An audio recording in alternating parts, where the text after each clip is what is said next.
Oh my God! Let's talk about Doctor Who. Let's talk about the reality war. Let's talk about the future, if indeed there is a future for Doctor Who. Wow, just wow. I don't want this to be a character assassination on Russell T Davies because, as a creative, I have a great deal of respect for him for bringing the show back. The way he brought the show back, what he did in those 4 or 5 years was sensational. I have never seen a show revived in such a fantastic way. The only other show you could say, or the only other property or IP you could say, wow, that was a job well done reviving that, is Cobra Kai and the Karate Kid franchise. I can't think of anything else that's been revived like Doctor Who in such a great way. You know, Doctor Who had a cult audience before Russell T Davies got his hands on it and brought it back. He brought it kicking and screaming into the 21st century. He modernized it, but it was still the same show, but it was utterly modern and a lot more contemporary and very emotional. It was a great ride for me. And many of the episodes from the Moffat era, warts and all, were great as well. I think that the BBC were right to want to cancel the show after RTD1 finished. I think it would have ended in a great way. Tennant could have started to regenerate. The screen just is blinded by regeneration energy. The TARDIS is exploding.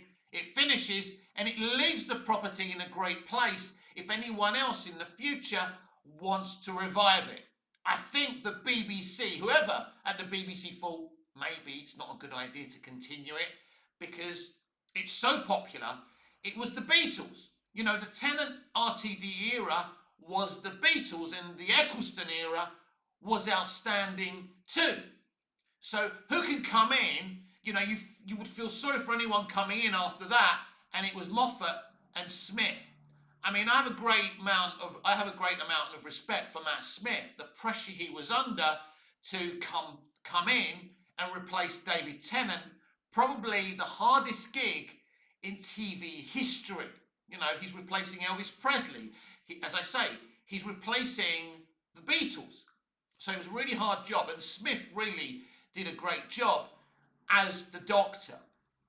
So I'm not here to character assassinate Russell T Davies because a lot of people will always do that. You know, and there's enough people out there doing that already. I do think he's become the ultimate troll, but so was Chris Chibnall.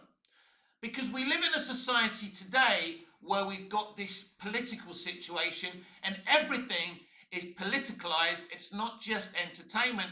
And you've got these two sides, you know, playing a tug of war. And Doctor Who in entertainment has been many of the victims of this situation. And basically Chibnall came in and he wanted to trigger the right-wing classic Who fandom. So basically, you know, when Chibnall left, Doctor Who was this rotting corpse, but the corpse was still, you know, shivering. It still had a little bit of a heartbeat. Heartbeats, no pun intended. Now, we thought RTD was coming in to resuscitate the corpse. But what RTD was in fact coming in to do was strike the match and burn the corpse alive. Whether that's right or wrong, that's up to you. He never had a vision. Last year I reviewed Empire of Death and I said to you it was basically an empty plastic bag full of fresh air. Well, basically this year's season finale, the reality war, was exactly the same. There's that moment where the Doctor and all these characters are in unit and they're talking for ages and ages and ages and ages. And you're thinking, get on with it already. Nothing's going on.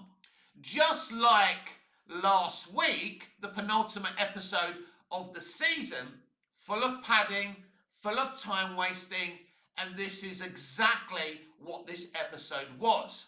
The Ranis, a bag full of fresh air. He did nothing with them. That moment when one of the Ranis gets eaten by Omega, and Omega was a plastic bag full of fresh air.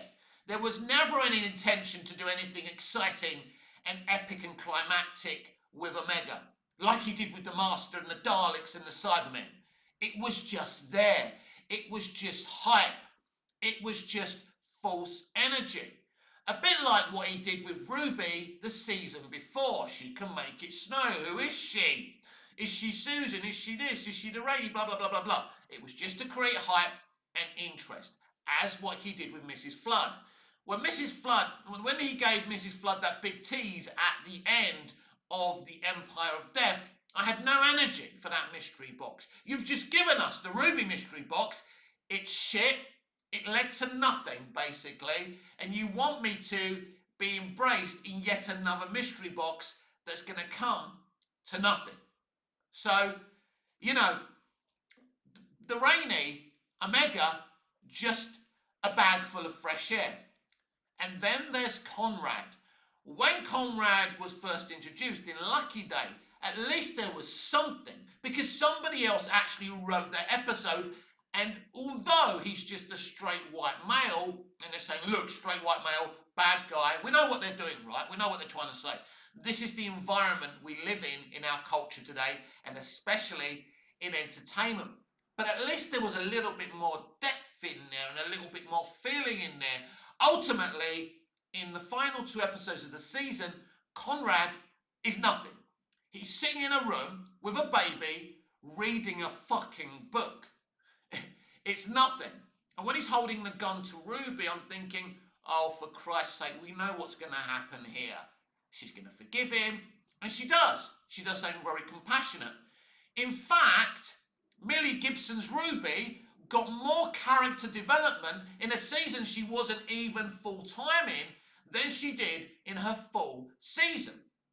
She had less episodes in season 2 and actually got more character development than Belinda. And the whole thing is a nothing.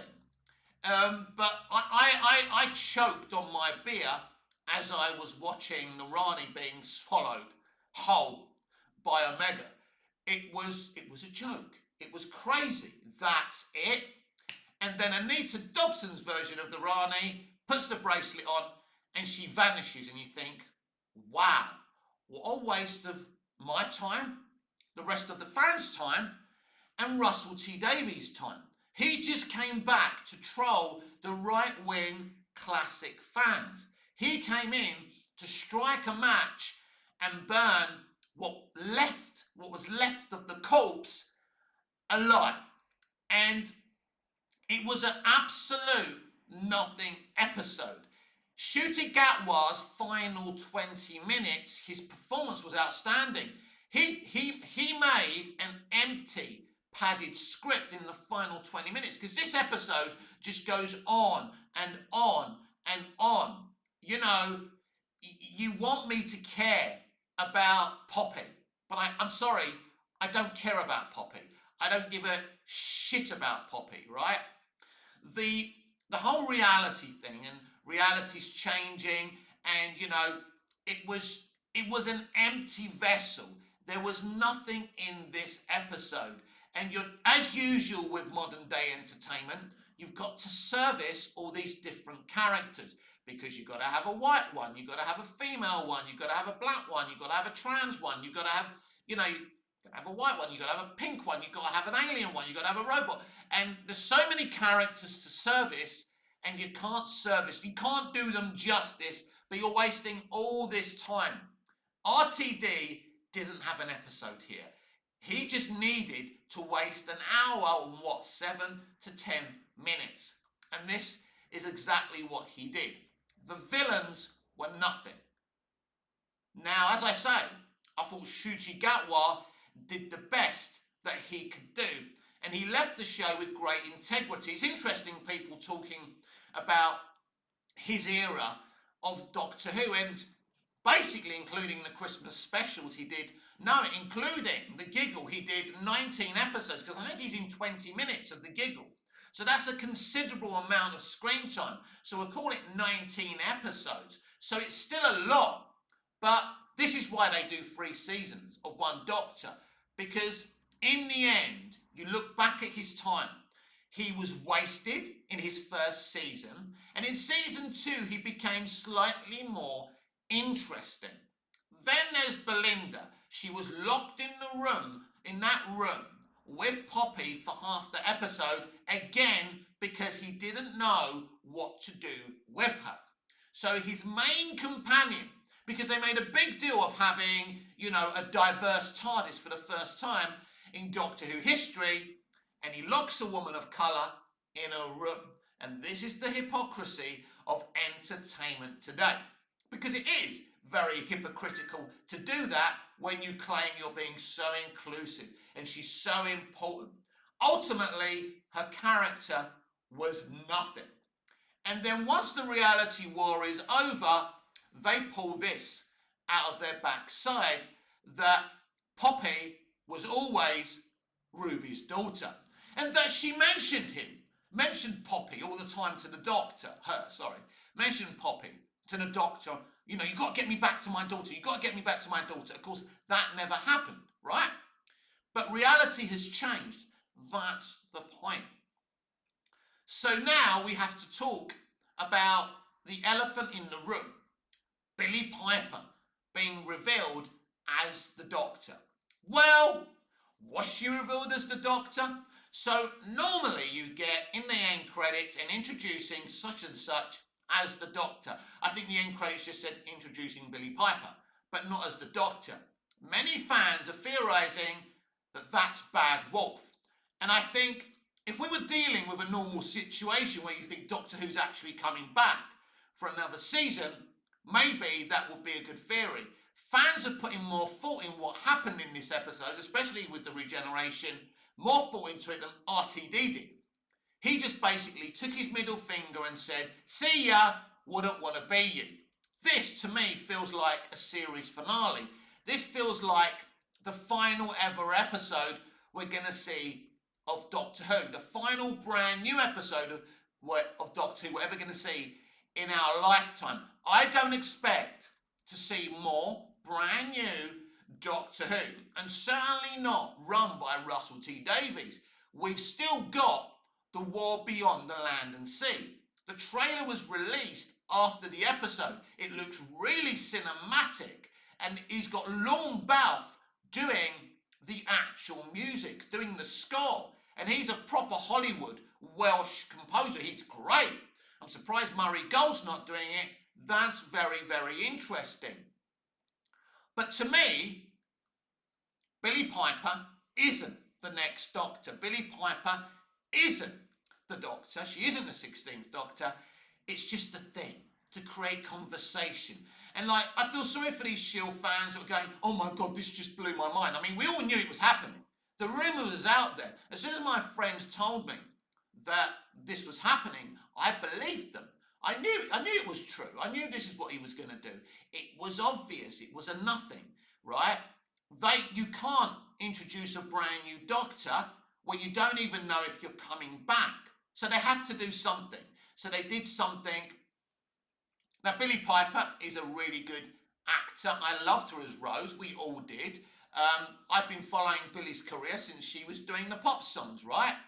And I think Billie is great and very, very talented. She's become a great actor. When she was first announced to be in Doctor Who, I thought, wow, this is a risk. She's just a pop singer. I didn't know she was getting into the acting. It's only when people said to me, "Oh, actually, Mick," one of my friends said, "Well, I went to drama school with Billie. She can act. She's really good." And so when I saw her in Doctor Who, she was fantastic, and she had a great 2 years. They kept on bringing her back like they did with Tennant. It's the chewing gum analogy, isn't it? They keep on chewing the chewing gum until the flavour runs out. In entertainment today, they're obsessed with the nostalgia. I wonder how many other previous Doctor Who actors they asked to play that shock ending, to be the Doctor at the end. and they said no to them. I wonder how many people they asked before they went to Billie Piper. So basically, it's a nothing. She's not the 16th Doctor. They didn't introduce her as the 16th Doctor. Nothing was mentioned about this in Doctor Who Unleashed. A lot of people say, oh, can't wait till Doctor Who Unleashed until they explain it. They're not going to explain anything. They may never even tell you that the show is done. And I don't think they're going to say anything, because the War Beyond the Land and Sea is the 3rd year of the Disney deal, right? They had a decision to make and they went down this road. So they don't have to say anything until after Beyond the Land and Sea. And RTD is an executive producer on that, but it's the guy who wrote Lucky Day, who's the showrunner of that show. And it looks very cinematic, as I say, and it looks quite exciting. And Russell Tovey seems to be the lead, and it seems very interesting. And I will watch it, even though I'm kind of fed up of Doctor Who now. I'm overdosed on Doctor Who now. It's just gone. It's just been too long. It's been too mediocre for too long. And ultimately, as I said, last night's episode was a nothing that I absolutely felt nothing for, got nothing out of. It's really difficult to be emotional about a Doctor leaving when he's only been there for 2 years. But 2 years is all right. But nothing basically was done with him. He wasn't fleshed out properly. He wasn't developed properly like the other Doctors were. And then there's the Jodie Whittaker cameo, which obviously was purposely done, again, to annoy the right-wing classic fans of Doctor Who. Now, I'm not a right-wing classic fan of Doctor Who. I am a classic fan. I did start with Peter Davison, but I don't care if the Doctor's female or black or white, but you've got to choose the right people, and you've got to flesh out and develop your Doctor properly. So it's an empty vessel. There's nothing left. It's gone. It's been drained of everything good. And it's so sad, because RTD, as I said, brought the show back so magnificently. So is there a future? It's interesting that Ncuti did a farewell speech in front of the crew. They're acting like that Billie Piper is the next Doctor. They're acting like Ncuti's done, and they're just going to continue. But at the end of the episode, there was no "the Doctor will return" at Christmas. There was no "the Doctor will return." It's pretty obvious that Doctor Who isn't coming back, isn't it? And if Doctor Who is coming back, they can't confirm it yet. But it's looking like it's over. It's looking like it's done. And certainly this wasn't the original plan. There's a picture of the Doctor, Ruby and Belinda dancing at a club. That must have been the original ending. Now, I don't know if in the original ending, if Belinda was going to keep on travelling with the Doctor. Because I think obviously Ncuti was going to do the traditional 3 years, and maybe Belinda was going to continue travelling with him. And they were going to continue this thread of these gods, but they changed it. Why did they make him regenerate? Why has he regenerated? If the show is over for good, or within our lifetime, as I seem to believe that it is, why with the regeneration? Because if the show goes out for another, if we never see more Doctor Who for 20 years, what's it matter?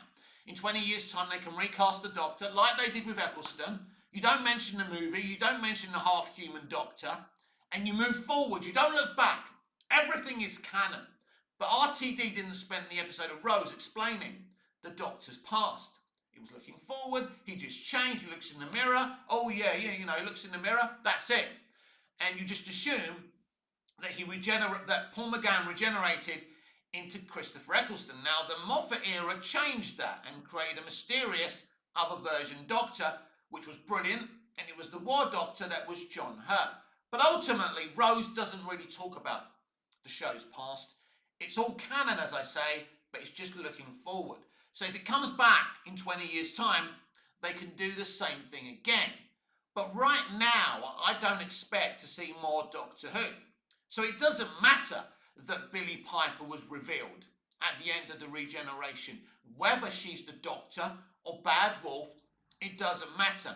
They're never ever going to explain any of this. If they wanted to explain it, they could have done it. Now we'll see what happens after the war between the land and sea, if there's any official announcement from the BBC. Now the BBC denied the Sun report that Ncuti Gatwa was leaving, but he regenerated. He has gone now, so they lied about that. You know, we never talk about rumours and things like that. Look, we've known that Ncuti's been leaving Doctor Who since his first season. We knew that Millie was leaving as Ruby Sunday from her first season. There's so many leaks coming out, and I don't know if they're purposeful leaks to create hype or what, but it's clear they don't have any good security at BBC Doctor Who or Disney Doctor Who or whatever you want to call it. So basically you've got a finale that was a bag full of fresh air like last year. It was boring. It just went on and on. It was meaningless. They wasted the Ranis, who shouldn't have been brought back anyway because they're not. You know, a lot of people used to go on about the Rani, but basically she didn't do many episodes. And basically the reason people liked her is because of Kate O'Mara. Kate O'Mara imprinted on that character. No one else could ever do what Kate O'Mara did. Kate O'Mara was a kind of a Joan Collinsy type of, you know, she played bitchy type of characters. That's how she played the Rani. So nobody else could ever do that justice. And they had two great actors playing the Rani. And even they couldn't equal what Kate O'Mara did. So it's stupid, the whole thing with Omega. A total waste of fucking time. So that's what RTD2 is. A total waste of fucking time. You know, he pulled a bunch of things out of his backside, and ultimately none of it matters in the end. Now, what would I do if I was bringing the show back? I would do exactly what, if I was allowed to bring the show back, produce it and play the Doctor, which is my dream, I would look forward and not back like RTD did back in 2005. I'd use the reality war like he used the time war. So basically, I would use the reality war to decanonize anything I didn't want to use.